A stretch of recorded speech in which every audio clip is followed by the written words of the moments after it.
During the long reign of two monarchs this morning, Queen Elizabeth is making the diaries of Queen Victoria public. Those diaries provide an intimate look at Victoria's life and times, including her Diamond Jubilee in 1897. Charlie D'Agata is at Buckingham Palace. Charlie, good morning. They opened Queen Victoria's coffin, and what they found in her hands left the royal family absolutely speechless. Her own doctor was sworn to secrecy, hiding scandalous items from her children as they stood just feet away. For 120 years, the monarchy buried the truth about what Victoria clutched as she went to her grave: a forbidden relationship, a secret wedding ring, items so shocking they could have destroyed the crown forever. The diary has finally been leaked, and what it reveals will make your jaw drop. All that and all that matters, all poured out online. Daily entries from the time she started writing the journal at 13 until just before her death. All you do is click on the year, the month, and the date, and it's all right there. All 40,000 pages. When Victoria died at 6:30 in the evening, her body needed to be prepared quickly. She had specifically requested that she not be embalmed, which meant her remains would begin to decompose naturally. This created some urgency in getting her into a sealed coffin, though the process still took a few days to complete. First, her measurements had to be taken and sent to the coffin maker. While they waited for the coffin to arrive, Victoria's body was laid out on her bed at Osborne House. Lady Reed, who was married to Victoria's personal doctor Sir James Reed and had previously served as a maid of honor to the Queen, was allowed to see the body on January 23rd. She wrote to her sister-in-law describing the scene as beautiful, noting that Victoria's face looked like a marble statue, with no visible signs of illness or age. The Queen's wedding veil had been placed over her face, and a few loose flowers were arranged on the bed. Lady Reed observed that even in death, Victoria still looked every bit the Queen she had been in life. Over the next day, Sir James Reed worked with two of the Queen's attendants to dress the body. They put her in a white satin dressing gown and added a garter ribbon and star. They also cut locks of Victoria's hair to give to family members and friends as keepsakes, which was a common practice at the time. The coffin arrived late on January 24th, too late to move the body that evening, so Victoria remained in her bed until the morning of January 25th. This was nearly 2.5 days after her death, which pushed the limits of what was safe given the lack of embalming. However, Sir James Reed noted that there was no unpleasant smell, likely because the January weather was cold enough to slow decomposition, and the flowers placed around the body helped mask any odors. Now we get to the truly interesting part. 3 years before her death, on December 9, 1897, Queen Victoria had written out a detailed list of everything she wanted placed in her coffin. This wasn't a simple request or two. This was an extensive inventory that reveals just how much thought she had given to her own death and burial. The document was written in her own words, and it gives us a unique window into what mattered most to her. Victoria's instructions began with her clothing. She wanted to be buried in a white silk or cashmere dress, showing that she demanded quality even in death. She requested a cap and a white veil over her face. This choice of white clothing is significant because it echoed a wedding dress, and Victoria had famously popularized white wedding dresses after her own marriage to Prince Albert in 1840. The white theme extended to other aspects of her funeral as well. She wanted white horses to pull her coffin and a white pall to cover it, rather than the traditional black associated with funerals. The jewelry she wanted to wear tells its own story. She asked for her wedding ring to be on her finger, along with a diamond guard ring that Albert had given her immediately after their marriage. She also wanted a plain gold ring with a single diamond that had the words Dieu la garde, meaning God guard her, inscribed on it. This had been a gift from her mother. Her engagement ring was to be included as well, an emerald set in the head of a golden snake that Albert had given her on October 15, 1839. She mentioned that she had given him a similar ring, which had been buried with him when he died in 1861. But Victoria didn't stop there. She wanted a small, green enameled ring, which she noted was the very first gift Albert had ever given her back in May of 1836, before they were even engaged. She requested a gold ring with 3 turquoises and 2 diamonds from her sister, a ring with 5 Scottish pearls from her daughter Louise, and a small gold ring with 3 pearls and small diamonds from her daughter Beatrice. All of these were rings she wore regularly during her life. Then came something that would raise eyebrows.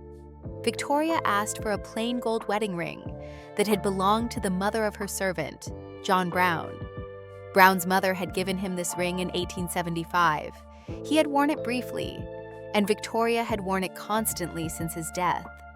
This was an unusual request that hinted at the special relationship between the Queen and her Scottish servant, a relationship that had been the subject of rumors and speculation for years. Victoria also wanted a small chain that she wore around her neck to be buried with her. Attached to this chain was a diamond locket containing Prince Albert's hair, a gift from her aunt, Queen Louise of the Belgians, in 1839. She had worn this locket every day since receiving it. Along with this were 7 smaller lockets, 2 containing painted photographs of Albert and her mother, and the others holding hair from various loved ones. She wanted even more lockets added to this chain, including one made of granite set in gold that contained a piece of heather from Balmoral Castle and hair from a friend. She requested additional lockets to be attached to a small gold chain that would be worn on her right arm. These included one containing hair from Baron Stockmar, who had been a trusted advisor and died in 1863. Another held hair from Countess Blucher, and yet another contained hair from Lady Augusta Stanley. On her left arm, she wanted a blue enamel locket containing hair from all 9 of her children, which she wore whenever she was in mourning. She also requested a plain gold bracelet with a single turquoise that had belonged to her mother. Victoria wanted one of the brooches that Albert had given her to be fastened to her dress, and she gave her daughter Beatrice the honor of choosing which one. She asked for a painted profile photograph of Albert that always sat on her dressing table to be placed in the coffin, along with a colored photograph or miniature of Beatrice and her husband. Photographs of all her children, their spouses, and her grandchildren in their frames were to be included as well. Then came more references to John Brown. She wanted a colored profile photograph of him in a leather case, which he had given her as a gift, along with some of his hair. She also requested certain photographs that she had marked with an X, and often carried in a silk case in her pocket to be placed in her hand. She emphasized that all these objects had been dear to her during her lifetime, and had never left her side. She wanted them near her remains after death. Victoria added one final instruction. She wanted a pocket handkerchief that had belonged to Albert, and a pocket handkerchief from John Brown, whom she described as a friend who was more devoted to her than anyone, to be laid on her body. This list was remarkable in its detail and scope. The sheer number of items she requested brings to mind the burial practices of ancient Egyptian pharaohs, who were entombed with everything they might need in the afterlife. However, Victoria's requests were purely sentimental, rather than practical. She wasn't asking for tools or treasures she thought she would use in heaven. These were mementos, reminders of the people she had loved and lost, and the relationships that had defined her long life. The list Victoria left behind tells us a great deal about her priorities and the people who mattered most to her. The white clothing she requested, including the veil, created an image that resembled a bride more than a typical corpse prepared for burial. This wasn't accidental. One of her biographers, Christopher Hibbert, suggested that her preference for white rather than black funerals came from a conversation she'd had years earlier with the poet Lord Tennyson, who had expressed that he preferred white funerals over traditional black ones. Victoria had taken this idea to heart and made it central to her own final arrangements. The abundance of items relating to Prince Albert isn't particularly surprising to anyone familiar with their relationship. Victoria had been deeply devoted to her husband, and his death in 1861 at the age of 42 had devastated her. She spent the remaining 40 years of her life in mourning for him. She kept his rooms exactly as he had left them, had his clothes laid out daily, and even had fresh shaving water placed in his dish each morning, as if he were still alive. The number of Albert-related items in her coffin instructions was excessive even by her standards, but it reflected the intensity of her grief. She even made sure that they would be buried with matching rings that they had given to each other, creating a kind of eternal connection between their remains. The items from her children and grandchildren were also numerous, but the list reveals that Victoria clearly had favorites. Her youngest daughter, Princess Beatrice, was mentioned 3 times by name in the document. Beatrice even received the special privilege of choosing which brooch her mother would wear in death. Princess Louise got a single mention for the ring she had given her mother. The other 7 of Victoria's 9 children weren't named individually in the instructions, though Princess Alice would be remembered in another way, as we'll see shortly. This favoritism wasn't unusual for Victoria, who had complex and often difficult relationships with many of her children. Victoria's feelings about her own mother, the Duchess of Kent, had been complicated throughout much of her life. The Duchess had exercised obsessive control over young Victoria before she became queen, implementing what was known as the Kensington system, which kept the future monarch isolated and under constant supervision. Victoria had resented this deeply. However, their relationship had improved significantly before the Duchess died in March 1861, just months before Albert's death. The references to her dearest mother in the burial instructions suggest that Victoria had found a way to remember her fondly and had forgiven the controlling behavior of her youth. The instruction to include a piece of Balmoral heather in the coffin shows Victoria's deep love for the Scottish castle that she and Albert had built together. Balmoral remained a favorite retreat for the royal family and continues to be used by her descendants today as a summer holiday destination. But the items that have generated the most interest and speculation over the years are those relating to John Brown. Brown was a Scottish servant who became extremely close to Victoria after Albert's death. He had originally worked at Balmoral and was later brought to England to serve the grieving queen. Their relationship was intensely close, and rumors circulated for years that they had secretly married. Victoria's instructions to include his photograph, his hair, his handkerchief, and most significantly, his mother's wedding ring gave him a status in her affections that nearly rivaled Albert himself. The fact that she wore Brown's mother's wedding ring constantly after his death in 1883 and wanted it buried on her finger has done nothing to quiet the speculation about the true nature of their relationship.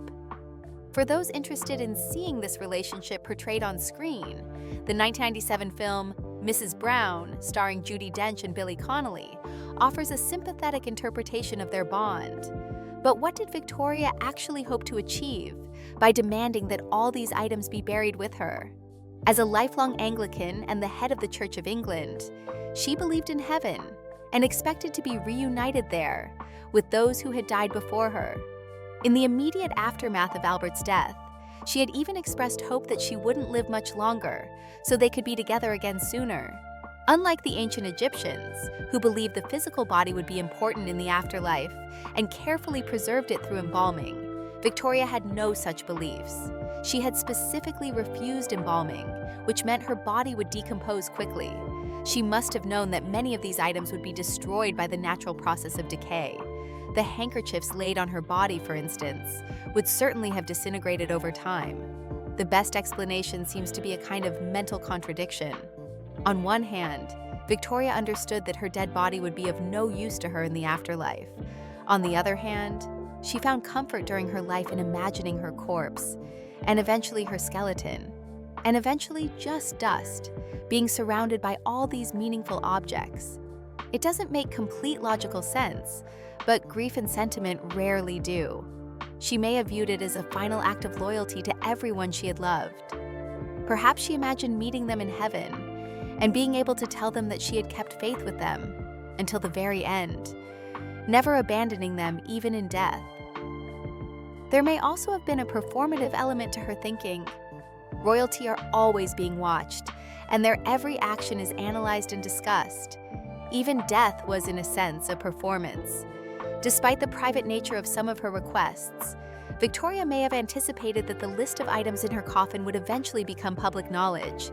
She may have wanted to ensure that when people learned what she was buried with, they would recognize it as suitably grand and befitting a monarch of her stature. Finally, for a woman who had rarely been told no after the age of 18 when she became queen. This obsessive planning for her own burial may have given her a sense of control. Victoria had spent her entire adult life wielding enormous power and making decisions that affected millions of people. She wasn't prepared to give up that control, not even in death. By leaving such detailed instructions, she could extend her influence beyond the grave and ensure that things were done exactly as she wanted.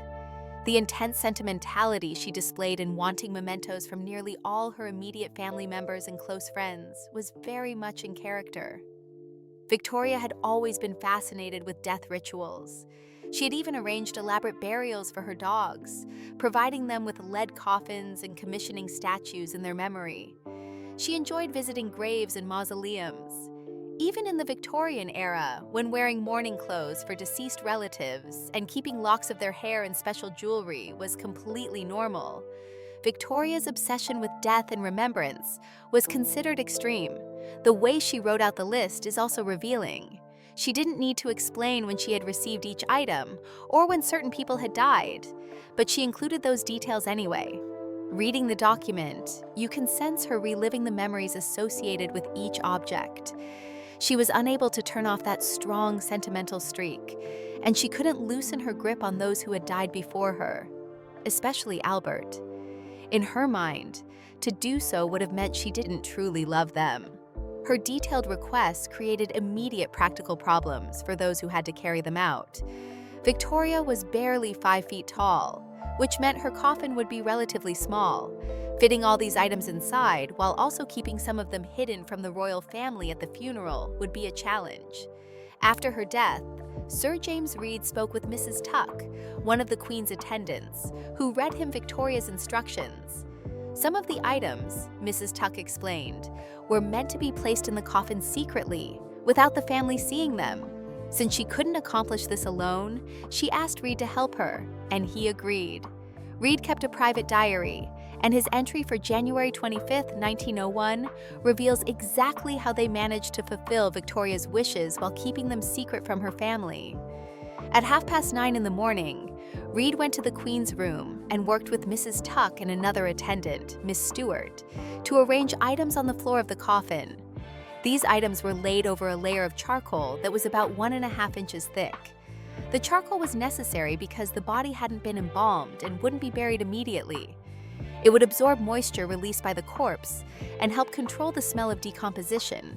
The items they placed in the bottom of the coffin included a dressing gown that had belonged to Prince Albert, a cloak he had owned that Princess Alice had embroidered, a plaster cast of Albert's hand, and numerous photographs. Over all of this, they laid a quilted cushion that was made to fit the shape of the coffin perfectly. This cushion disguised everything beneath it, creating essentially a secret compartment at the bottom of the coffin.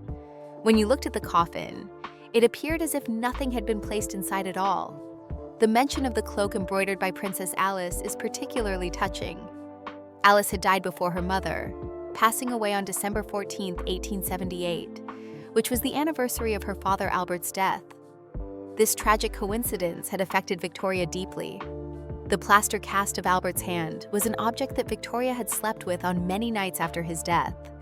She found great comfort in holding it.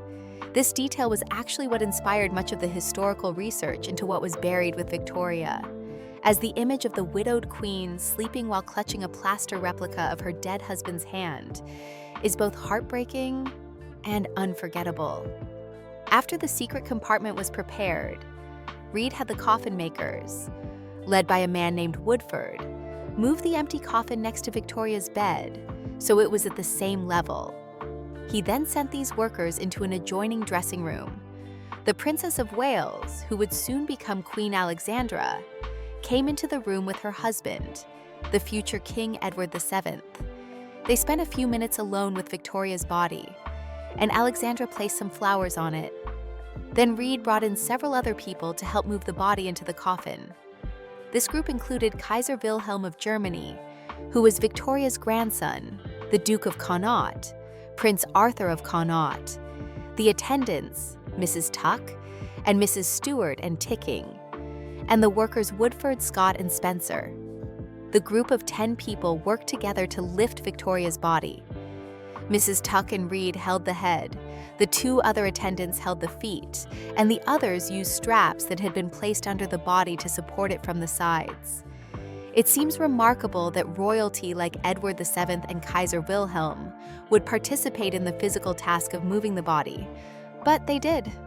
It also seems like an excessive number of people to lift someone who is only about 5 feet tall, even accounting for the fact that Victoria had been overweight for much of her later life and had lost mobility in her final years. Once the body was in the coffin, all the royal family members left the room, leaving only Reed and the female attendants. They arranged Victoria's dressing gown, her veil, and the lace. Then Reed packed the sides of the coffin with bags of charcoal wrapped in muslin. Following Victoria's private instructions, he placed the photograph of John Brown and a case containing Brown's hair in the Queen's left hand.